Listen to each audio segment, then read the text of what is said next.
Hello friends, आशा करते हैं कि आप सभी लोग अच्छे होंगे। आज हम बात करेंगे जूनियर असिस्टेंट 2019 की डीबी के बारे में। जी हाँ दोस्तों, जैसा कि आपको पता है कि 8 फरवरी से डीबी शुरू है, तो आपको अब डॉक्यूमेंट की सारी तैयारी करके रख लेनी है। बिल्कुल सही, कोई भी गलती नहीं करनी है, क्योंकि अगर आपने डीबी में कोई भी गलती की तो एक गलती आपके जो ज़िंदगी बर्बाद कर सकती है।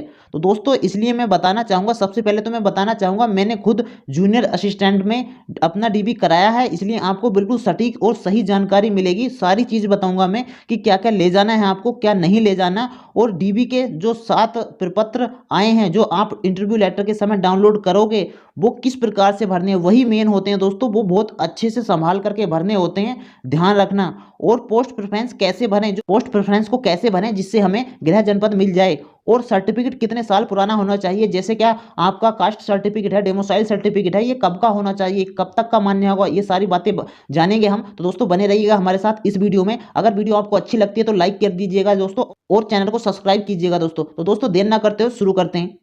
आज हम बात करने वाले हैं यूपी लेखपाल की बेस्ट बुक के बारे में, जो कि चक्षु प्रकाशन की है। ये जो बुक आप देख रहे हैं, ग्राम समाज एवं विकास, ये मुझे बहुत अच्छी लगी यूपी लेखपाल के लिए। आज मैं इसी के बारे में आपसे बात करूंगा। तो दोस्तों यहाँ पर आकर देख सकते हैं, ये 1100 प्लस क्वेश्चंस हैं इसमें, जो विगत वर्षों में पूछे गए हैं लेखपाल के अंदर। और 2 सोल्व मॉडल पेपर भी दिए गए हैं। यहाँ पर देख सकते हैं, यहाँ पर विषय सूची दी गई है। और दोस्तों यहाँ से शुरू किया गया अध्याय वाइज, अध्याय 1 है यहाँ पर। लेकिन सबसे इसमें अच्छी बात मुझे क्या लगी, जो सारा मैटर है वो टॉपिक वाइज दिया गया, जैसे राजस्व परिषद के बारे में पूरी थ्योरी रटने की आपको आवश्यकता नहीं होगी। ये मुझे बहुत ही अच्छा लगा इस बुक के अंदर। यहाँ पे देख सकते हैं सारी चीजें टॉपिक वाइज बताई गई हैं, जो कि एकदम आसानी से आप याद कर सकते हैं। आगे देख सकते हैं दोस्तों, कितनी अच्छे प्रकार से समझाया गया राजस्व परिषद की संरचना कैसे, डायग्राम के द्वारा भी इस बुक में समझाया गया है, जिसमें आप बहुत ही आसानी के साथ इसको याद रख सकते हैं। तो दोस्तों काफ़ी अच्छी बुक है, इसको आप खरीद सकते हैं। मैं इसका लिंक डिस्क्रिप्शन में दे दूंगा। और अगर आप ऑफलाइन भी खरीदना चाहते हैं तो ऑफलाइन भी खरीद सकते हैं। इनकी गाइड और प्रैक्टिस सेट भी आता है, जिससे आप और भी अच्छे तरीके से तैयारी कर सकते हैं। तो दोस्तों देख लेते हैं क्या क्या ले जाना है फटाफट। इससे पहले भी मैं वीडियो बना चुका हूं, इस वीडियो के लास्ट में उन दोनों वीडियो का लिंक मिल जाएगा। और आपके जो भी क्वेश्चन है वो आप कमेंट सेक्शन में बता सकते हैं, हम उनका जरूर आंसर देंगे। और हाँ दोस्तों, क्या क्या ले जाना है मैं आपको बता देता हूँ। यहाँ पर मैंने बनाया हुआ है सारी चीज़ें।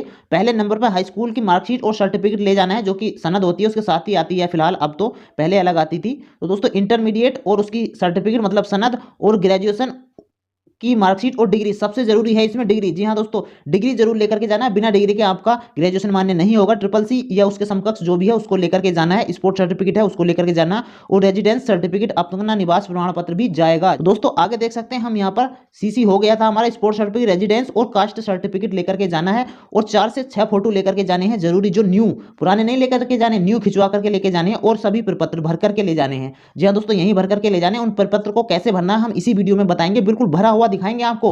कुछ भी टेंशन की जरूरत नहीं है, सोचने की कुछ भी जरूरत नहीं, कुछ भी गलत नहीं होगा आपका, क्योंकि मैंने अपना खुद अच्छे से भर करके ले गया था। मेरे में बिल्कुल भी कुछ भी कमी नहीं थी, वहां पर एकदम पहली बार में देखते हुए ओके हो गया था। तो दोस्तों ये सारी चीजें हैं। अब इसमें बात कर लेते हैं, जैसे रेजिडेंस और कास्ट सर्टिफिकेट कितना पुराना होना चाहिए। कोई कहेगा मेरा 2013 का, कोई 14 का, कोई 16 का, या कोई 20 का बताएगा, तो मैं बता दूं आपको 2010 के बाद। जी हाँ दोस्तों, 2010 के बाद कभी का भी हो, 14, 15, 16, 17, 20, 21 कहीं भी का हो, वो सब मान्य होगा दोस्तों। और इन सभी के 2-2 सेट बना करके लेकर के जाने हैं। अधिक जानकारी के लिए हमारी दूसरी वीडियो जाकर के देख सकते हैं, उसमें मैंने डिटेल से और बताया हुआ है। तो दोस्तों अब मैं आपको दिखाता हूँ प्रपत्र कैसे भरने हैं। देख सकते हैं दोस्तों, ये पहला प्रपत्र है और मैं इसको आपको दिखाऊंगा। मैंने पहले से ही फिल किया हुआ है, बस जो हमारी कुछ प्राइवेसी है उसको मैंने रफ कर दिया है थोड़ा सा, बाकी सब क्लियर है। आप देख करके बड़े आसानी से भर सकते हैं। और मैं इसमें बताऊंगा भी, सभी प्रपत्र को बताऊंगा, यहाँ तक कि पोस्ट प्रेफरेंस वगैरह सभी चीजें। तो दोस्तों मैं इसको जूम कर लिया, यहाँ पे देख सकते हैं दोस्तों, ये सारी चीजें तो भरी हुई रहेंगी। विज्ञापन संख्या आप देख ही सकते हैं, जब डाउनलोड करेंगे तो आपको पता चल जाएगा सारी चीजें, रोल नंबर वगैरह आएगा ही। तो दोस्तों देख सकते हैं मैंने सारा भर के यहाँ पे दिखाया हुआ है। मैं एक बार आपको दिखा देता हूँ, और जो खास खास चीजें हैं उनके बारे में मैं बताऊंगा भी, जिन पे आपको फोकस रखना है। तो देख सकते हैं, आपको इसमें मुझे ज्यादा बताने की जरूरत नहीं है, क्योंकि वीडियो ज्यादा लंबी हो जाएगी। जहां बताने की जरूरत होगी मैं वहां बताऊंगा। एक चीज यहाँ पे ध्यान रखना, अगर कोई चीज आप पर लागू नहीं होती वहां नहीं लिखना जरूरी है, ये ध्यान रखना। कहीं भी खाली नहीं छोड़ना है, ये उन्होंने वहां पर विशेष तौर पर बताया था कि कहीं भी कुछ भी खाली नहीं छोड़ना है। अगर वो चीज आप पर लागू नहीं होती है तो वहां पर नहीं लिख देना है, खाली नहीं छोड़ना। तो दोस्तों यहाँ पर देख सकते हैं सारी चीजें भरी हुई हैं, आप बड़े आसानी से इसको देख सकते हैं, कोई भी टेंशन की वाली बात नहीं है, सारा मैंने भर करके दिखाया हुआ है। अब अगला इसी का पार्ट देख लें, अगला पेज देख लेते हैं। तो दोस्तों आ चुके हैं हम नेक्स्ट पेज पर। यहाँ पर देख सकते हैं यहाँ पर क्या क्या फिल किया गया है, यहाँ पर योग्यताएं सारी फिल करनी है अपनी विषय के साथ। और नीचे देख सकते हैं यहाँ पर अगर खेल प्रमाण पत्र है तो यहाँ पर फिल कर देना है। ठीक है दोस्तों, और ये वही आ गया, अगर आपकी गवर्नमेंट जॉब है तो यहाँ पर भर दो, वरना तो छोड़ दो इसको। ठीक है दोस्तों, आगे चलते हैं। दोस्तों ये है अगला पेज, यहाँ पर देख सकते हैं, मैं इसको भी जूम कर देता हूँ। इसमें ज़्यादा कुछ नहीं भरना, बस हाँ एक चीज़ मैं आपको इसमें बताना चाहूँगा जिसमें बच्चे ज़्यादा कंफ्यूज होते हैं, वो जरूर मैं आपको डिटेल से बताऊंगा। जैसे 9 नंबर है, इसमें बच्चे कंफ्यूज होते हैं कि यहाँ पर कार्यालय या फर्म में अगर आप कहीं काम कर रहे हो तो उसकी डिटेल यहाँ पर भरनी होती है, लेकिन ज़्यादातर बंदे कहीं ना कहीं काम कर रहे होते हैं किसी प्राइवेट सेक्टर में, किसी संस्था में, किसी कंपनी में, तो वो यहाँ पर भरने लगते हैं। तो दोस्तों उसको नहीं भरना है, मैं फिर आपको बता रहा हूँ, उसको यहाँ पर नहीं भरना, प्राइवेट को। जी हाँ, अगर आप सरकारी कर रहे हैं कहीं पर तो यहाँ पर फुलफिल कर सकते हैं, लेकिन प्राइवेट में कुछ नहीं भरना, यहाँ पर ध्यान रखना है, प्राइवेट के लिए नहीं है, सरकारी हो तो ही भरना है आपको।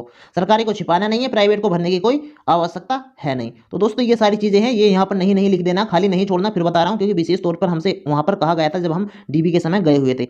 तो दोस्तों देख सकते हैं अगला पेज आ चुके हैं हम इस पर, और इसमें ध्यान से देख लेना है दोस्तों, जो मैं चीज है डिटेल में वो बताऊंगा। 13 नंबर को ध्यान से देखना है बिल्कुल, क्योंकि यहाँ बच्चे गलत करते हैं काफी।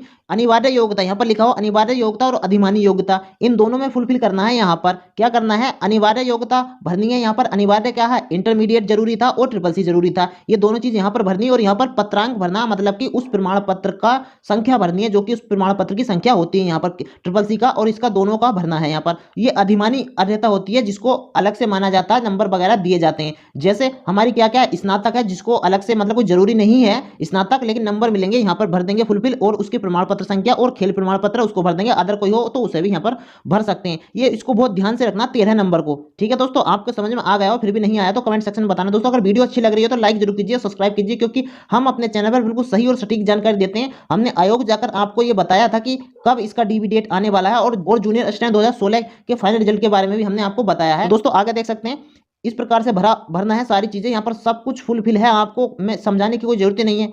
यहाँ पर देख सकते हैं, हाँ जो 16 नंबर है इसका ध्यान रखना। यहाँ पर जो आपने आवेदन किया था, तो आवेदन करते समय जो ट्रांजैक्शन आईडी होती है, पेमेंट जब हम करते हैं उसकी यहाँ डिटेल मांग रहा है पेमेंट की। अब आप कहोगे कि किसी के पास तो होगा ये इसकी स्लिप पेमेंट की, क्योंकि फॉर्म जब अप्लाई करते हैं, अगर आपके पास फॉर्म की फोटोकॉपी है तो उसी के अंदर होती है। अगर नहीं है किसी के पास तो क्या होगा, तो दोस्तों हालांकि ये अनिवार्य नहीं है, खाली भी छोड़ सकते हैं, लेकिन अगर हो सके तो इसको फुलफिल कर लेना। और कैसे करनी है अगर आपके पास नहीं है, तो मैंने इसके ऊपर वीडियो बनाया हुआ है, इस वीडियो के लास्ट में वो वीडियो आपको शो होगी, वहां से जाकर के देख सकते हैं, और मैं डिस्क्रिप्शन में भी उसका लिंक दे दूंगा। तो यहां से कैसे निकालना है, अगर आपके पास पेमेंट स्लिप नहीं है तो इंटरनेट से वेबसाइट से जाकर के अपनी पेमेंट स्लिप कैसे निकालें, उसके ऊपर हमने वीडियो बनाई हुई है, हमारे चैनल पर पड़ी हुई है, जाकर के आप देख सकते हैं। तो दोस्तों ये हो गया पोर्शन, आगे देख सकते हैं बाकी स्व घोषणा है, आप यहाँ पर आसानी से भर सकते हैं, देख सकते हैं, कोई बड़ी बात है नहीं। अगला पत्र देखते हैं, अगला पेज यहाँ पर देख सकते हैं फुलफिल किया हुआ है मैंने, फिर जूम करके दिखा देता हूँ, आसानी से देख सकते हैं आप क्या क्या भरा हुआ है, क्या क्या नहीं भरा हुआ है, ये सारी चीज़ें। यहाँ पर नाम वगैरह ऑटोमेटिक आएगा, यहाँ पर फादर नेम, मदर नेम, ये सारी चीज़ें ठीक है, ये नॉर्मल है, अपनी सारी भर सकते हैं, अपना ही एड्रेस है सारा। हाँ यहाँ पे ध्यान दे लेना बस, ये यहाँ पर लिखा हुआ है 15 वर्ष की आयु से आपको डिटेल भरनी है, अब तक क्या आपने क्या क्या शिक्षा ग्रहण की। तो ज़्यादातर क्या होता है, कुछ बंदों का 9th में 15 वर्ष हो जाता है, कुछ का 10th में हो जाता है, 8th में भी हो जाता है, तो यहाँ से 10th से भर सकते हैं। 10th भर देना, यहाँ पर 12th भर देना, और यहाँ पर स्नातक भर देना, और आगे भी हो मतलब MA वगैरह तो वो यहाँ पर फिल कर सकते हैं। यहाँ पर ध्यान देना है प्रवेश तिथि और छोड़ने की तिथि। छोड़ने की तिथि तो आपकी मार्कशीट में लिखी हुई होती है, जब आपकी मार्कशीट मिली हुई होती है, लेकिन प्रवेश की तिथि ज़्यादातर बंदों को नहीं पता होती, तो मैं आपको बता दूं जुलाई की कोई भी तारीख डाल देना, कोई दिक्कत नहीं है। आगे बढ़ते हैं दोस्तों। तो दोस्तों तीसरा प्रपत्र आ चुका है, ये हमारा तीसरा प्रपत्र में देख सकते हैं सारी चीजें यहाँ पर दिखाई दे रही हैं, आपको बस अपना डाटा भरना है, बाकी चीजें आप खुद भर सकते हैं देख करके, इसलिए मैंने खुद भर करके आपके सामने ये दिया हुआ है। तो दोस्तों मैं यहाँ पर बताना चाहूंगा, ये परीक्षा जो उत्तीर्ण की है, यहाँ पर सभी विषय लिखने हैं, यहाँ पर जैसे मैंने लिखा हुआ है ये सारी चीजें लिखनी है। वैसे तो आप सब देख सकते हो, लेकिन मैं इसमें बताना चाहूंगा विगत नियुक्तियों में या वर्तमान नियुक्तियों में, अगर आप कहीं जॉब कर रहे हैं, जैसे कोई गवर्नमेंट जॉब कर रहा है, तो उसकी जानकारी यहाँ पर आपको डालनी है। ध्यान रखना कि कब से कर रहे हैं, कब तक की है, अगर आपने छोड़ दी है तो ये सारी चीज़ें, वेतन कितना है, इसमें सारी चीज़ें ये फिल करनी है, अगर आप कोई गवर्नमेंट जॉब कर रहे हैं तो। लेकिन कुछ बच्चे कहते हैं कि प्राइवेट जॉब कर रहे हैं हम, तो उस कंपनी में किसी भी उसको डाल सकते हैं। जी नहीं दोस्तों, उसको यहाँ पर नहीं डालना। अगर आप कोई भी प्राइवेट जॉब कर रहे हैं तो उसको यहाँ पर फिल नहीं करना है, केवल गवर्नमेंट जॉब ही फिल करनी है, इसका ध्यान रखना दोस्तों। ठीक है दोस्तों, वरना अगर कहीं कुछ नहीं कर रहे तो यहाँ पर नहीं लिख देना बस। तो दोस्तों ये हो गया हमारा तीसरा प्रपत्र। अब आते हैं चौथे प्रपत्र की तरफ। दोस्तों आ चुके हैं प्रपत्र 4 पर, ये बहुत ही ध्यानपूर्वक भरना होता है, सबसे ज्यादा गलती इसी में होती है। जी हाँ दोस्तों, और बच्चे सबसे ज़्यादा कन्फ्यूज भी इसी में होते हैं। तो दोस्तों मैं दिखा देता हूँ यहाँ पर क्या भरना होता है। यहाँ पर जो है हाई स्कूल, इंटर, स्नातक या स्नातकोत्तर के सारे नंबर जोड़ करके लिखने होते हैं और विषय सहित। यहाँ पर विषय हैं किस प्रकार से लिखने होते हैं ये देख सकते हैं दोस्तों। बहुत ज़्यादा कन्फ्यूजन होता है इसी प्रपत्र में, सबसे ज़्यादा इसी प्रपत्र में कन्फ्यूज होते हैं बच्चे। जैसे हाई स्कूल है, ठीक है दोस्तों, हाई स्कूल के प्राप्तांक ये सारे लिखे हुए हैं, यहाँ के पूर्णांक लिखे हुए हैं और नीचे क्या है इसको जोड़ करके लिखा गया है। नीचे इनका जोड़ करके योग लिखना है, ठीक है, यहाँ पर योग लिखना है, यहाँ पर पूर्णांक लिखना है और यहाँ पर श्रेणी लिखनी है। इस प्रकार से लिखने। वैसे ये इंटर का है, ये स्नातक का है। सबसे ज्यादा कंफ्यूजन की स्थिति पैदा कहाँ होती है? सबसे ज्यादा कंफ्यूजन की स्थिति पैदा यहाँ पर होती है, जैसे इंटर है तो विषय इंटर के भी यही लिखने हैं, हाई स्कूल के भी यही लिखने हैं और स्नातक के भी यही लिखने हैं। ये यहाँ पर गड़बड़ हो जाती है। तो 3 विषय तो ऑटोमेटिक लिखे हुए आते हैं, बाकी अपने आप से लिखने होते हैं। यहाँ पर देख सकते हैं इंटरमीडिएट में मैंने 3 विषय ये थे, यहाँ पर लिखा और लगातार यहाँ पर छोड़ दो, गैप छोड़ दो बीच में। अगर यहाँ पर पहले लिखे हुए बाकी 2 विषय नीचे लिखे हैं क्योंकि ये यहाँ तक हाई स्कूल के आ चुके थे, ठीक है दोस्तों। और ये यहाँ पर पूर्णांक हो गए, वैसे ही स्नातक के हो गए। और स्नातक में सबसे ज्यादा कंफ्यूजन होता है क्योंकि उसमें 3 साल होते हैं। तो 3 साल में दिक्कत ये आती है कि कौन से साल के लिखने हैं। तो दोस्तों तीनों साल के जोड़ करके लिखने हैं, ये तीनों साल के जोड़ करके जो भी विषय हैं, ज्यादातर 3 विषय होते हैं, ठीक है। फाइनल में 2 भी पहुंच जाते हैं लेकिन होते वैसे 3 विषय हैं टोटल अगर हम लगाएंगे तो सभी को जोड़ करके यहाँ पर लिखने होते हैं। तो उन्हें तीनों सालों के जोड़ करके यहाँ पर इस प्रकार से लिखना है, ठीक है दोस्तों। क्योंकि वीडियो ज़्यादा लंबी ना हो जाए, समझाना तो और चाहता हूँ लेकिन वीडियो ज़्यादा लंबी हो जाएगी, तो दोस्तों इस वजह से आगे चलते हैं अगले स्टेप पर। तो दोस्तों अब हम बात करेंगे पोस्ट प्रेफरेंस के बारे में, क्या भरना है।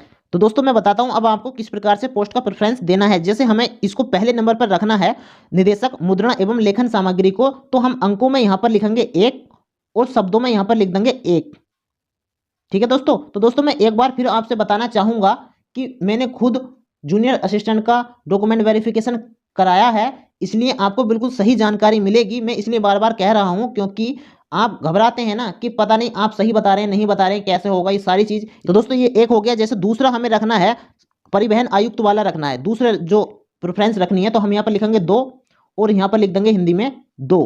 तीसरा जैसे हमें रखना है ये निदेशक अल्पसंख्यक वाला, तो यहाँ पर इसके सामने लिख देंगे 3 और यहाँ पर हिंदी में 3। तो दोस्तों अब आपको समझ आ गया होगा आपको करना क्या है।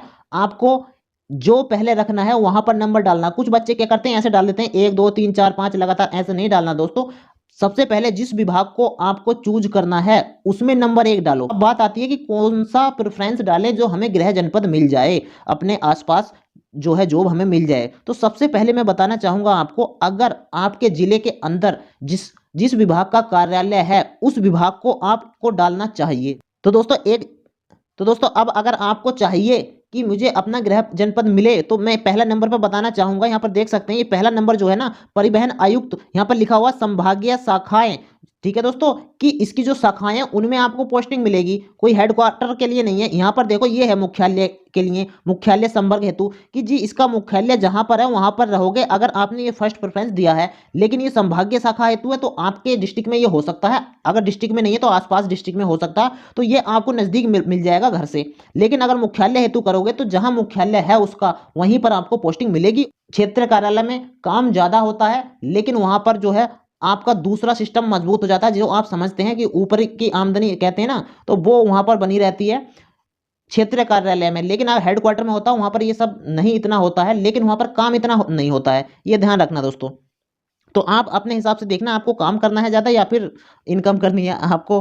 तो दोस्तों एक ये चीज़ और रह जाती है कि जब आप वहां पर सारे डॉक्यूमेंट लेकर के जाएंगे तो इसको भरना होता है, ठीक है। ये स्व घोषणा पत्र होता है, ये सारी चीज़ें आप भर ही लोगे, इसमें कोई बात नहीं है। लेकिन यहाँ पर ध्यान रखना इसको नहीं भरना है, ठीक है। इसको जो भरेगा यहाँ पर ये जो प्रभारी होता है वहां पर बैठा हुआ, बाकी चीजें समय वगैरह तो वो खुद ही कह देता है, लेकिन ये परीक्षण करेगा आपका टेम्परेचर है कहीं कोरोना वोरोना तो नहीं है, ठीक है दोस्तों, ये वो भरेगा, ये सारी चीजें भर लेना है। और टेबल नंबर वहीं पर जाकर के भरना है, ध्यान रखना टेबल नंबर जो वहीं पर मिलेगा 1 या 2 टेबल नंबर होते हैं मुश्किल से बस, ठीक है। हद होता है तो 3 होते हैं, तो यहाँ पर 1 2 जो होगा वहीं पर जाकर के भरना है आपको, यहाँ पर नहीं भरना, ये भर करके ले जाना है इसके ऊपर का। आपके आंसरों पर एक वीडियो बना चुका हूँ, जो आपने क्वेश्चन पूछे थे सभी चीज के बारे में, उसे भी जाकर आप देख सकते हैं। लेकिन अगर फिर भी कोई आपकी बात हो तो कमेंट सेक्शन में बताना, हम 100% आपकी जवाब देंगे। तो दोस्तों अगर हमारी वीडियो अच्छी लगी तो लाइक कीजिएगा, चैनल को सब्सक्राइब कीजिएगा। Okay bye bye, thank you.